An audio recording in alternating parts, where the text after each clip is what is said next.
It's been good. They've had 2 good days. Intro to Ole Miss yesterday, and then some regular down stuff today, and we'll do some more third down red area tomorrow. They've been locked in, and it's a tough prep because they do a lot of different things offensively and create a lot of problems on defense. I mean, they are create TFLs and they're havoc. I mean, they create a lot of havoc. So trying to stay ahead of the sticks and ahead of the chains. They do a good job. So it's been a good prep, though. Yeah, Coach, you talked about their run game. Their quarterback's an extremely competitive runners, particularly outside the pocket. How do you go about coaching your team up to hit him this week outside the pocket without, going out there? They do a good job of protecting the quarterback with the rules and things like that. Do you go about this guy different with the way that he runs?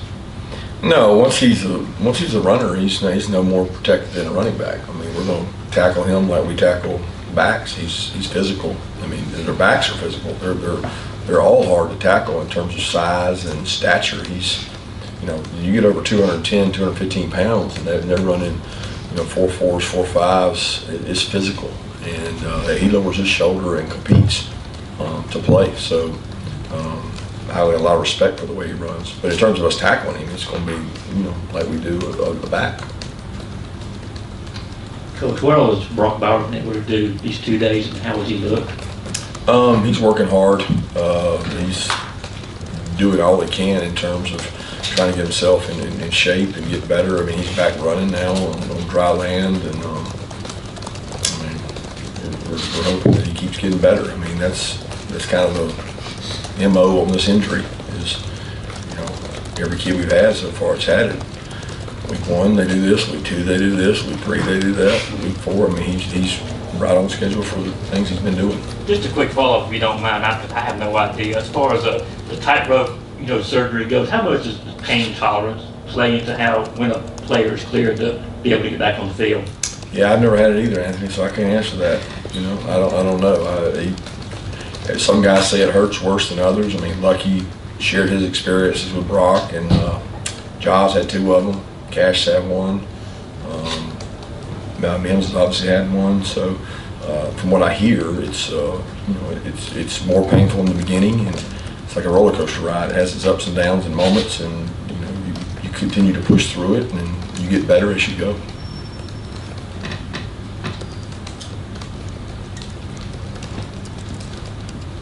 Yeah, we'll get to talk to Marcus in a little bit. Just what can you say about the journey he's been on here from, that first year he suffers that ankle injury against Florida. Now he's, a leader on the team, one of the top receivers on this offense.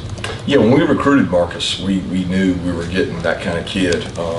He went to a great school down in South Florida, St. Thomas, and he's a great kid. He comes from a great family. He's very passionate about football. I don't know when you rank leaders at Georgia. There's been some great ones since we've been here in terms of the command and respect they've earned by what they've been through and what they've done. And he would be right there at the top of those guys in terms of when he speaks, people listen. The way he competes, and his toughness and his effort. He upholds our culture. He begs to be on special teams.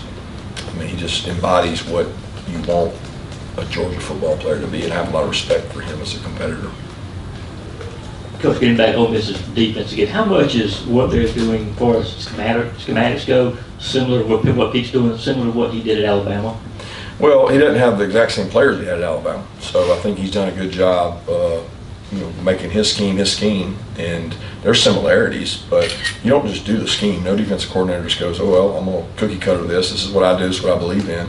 You do what fits your system, and he's taken the players he has there, and he's made them better on defense. They fly around, they attack the ball, they do a lot of really good things, but they're just not the exact same players that they have at Alabama in terms of just sheer size and numbers, but they are very talented in what they do. Kirby, you all have probably had several kind of cornerstone pieces during this run you all have been on. Cedric seems to be one of them. I'm curious what he's brought to this program. Character, leadership, charisma, heart. He's not afraid to speak up. But look, all the great leaders we have this year, they learned 2 years ago from a great leadership class. That leadership class learned from a really good leader. You learn from those before you.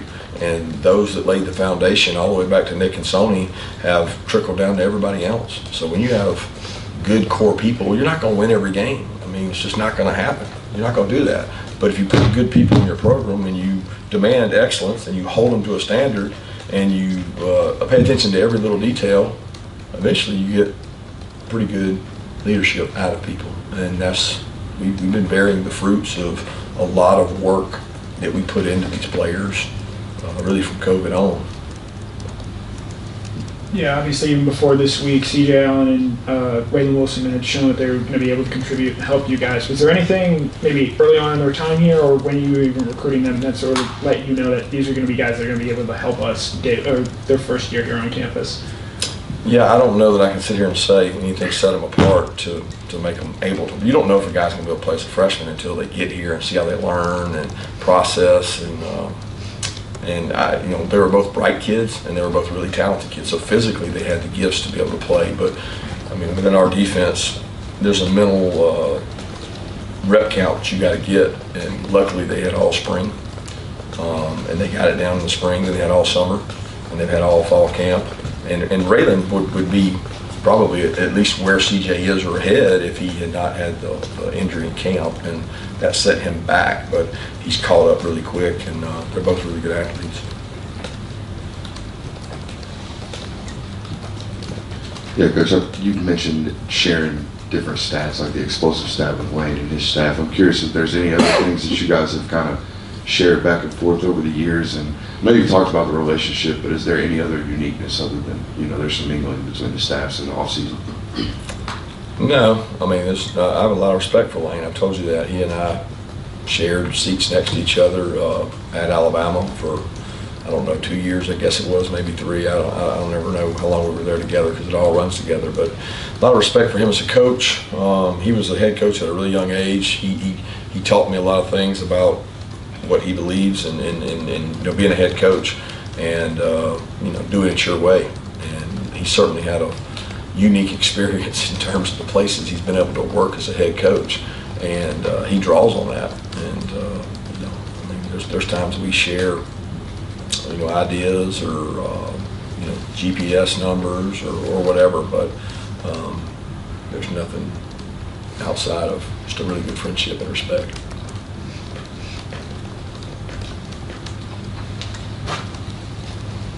Coach, we haven't asked you lately how Branson Robinson is doing his rehab. Is he going to be able to go come spring practice?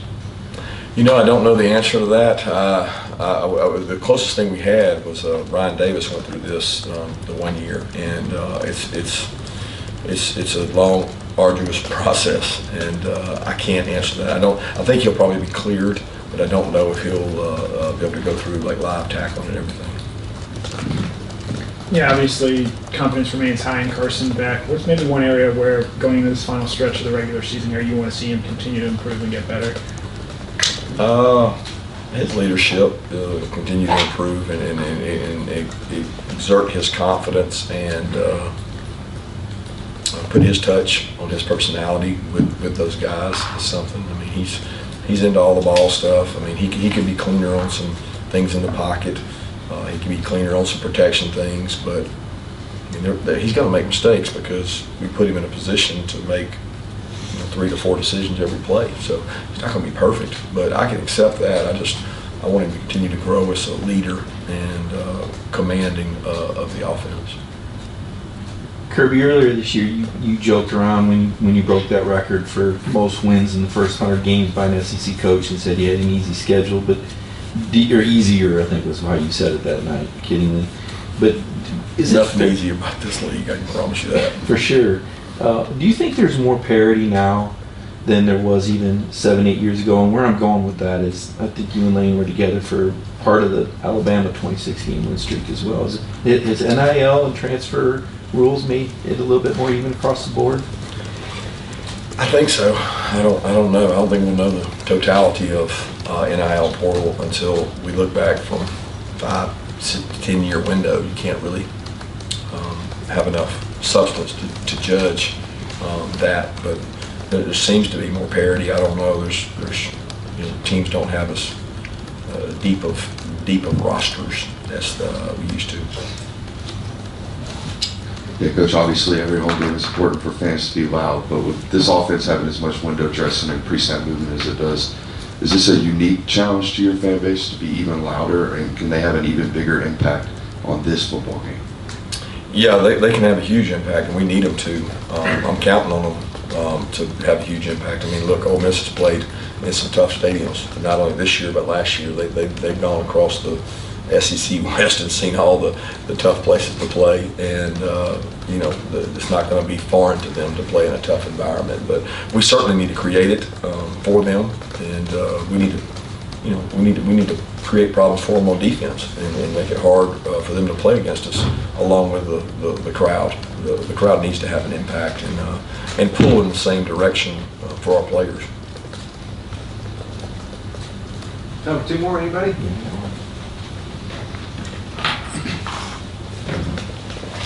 Yeah, I wanted to ask about Javon Bell. I think he might have said a little bit earlier this year he might have been a little bit banged up. It seems like of late he's come back on. Can you just talk about the importance he has even beyond the position and how he transcends into that defense?